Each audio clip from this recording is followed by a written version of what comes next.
কেন কান্নাকাটি করেন? বললেন, হে আমার সাথীরা, আখিরাতের যতগুলি ঘাঁটি আছে এর মধ্যে প্রথম ঘাঁটি এই কবর।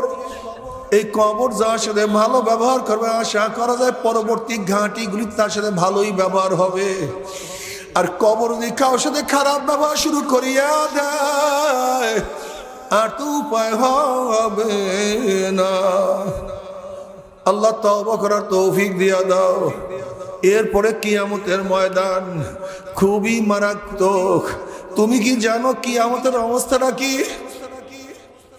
নবী আলাইহিস সালাতু ওয়াস সালাম ফরমান, কিয়ামতের ময়দানে সমস্ত মানুষ উলঙ্গ অবস্থায় উঠবে। আম্মা জান আয়েশা সিদ্দিকা রাদিয়াল্লাহু তাআলা ফরমান, ইয়া নবী আল্লাহ, আমরাও কি উলঙ্গ অবস্থায় উঠবো নাকি?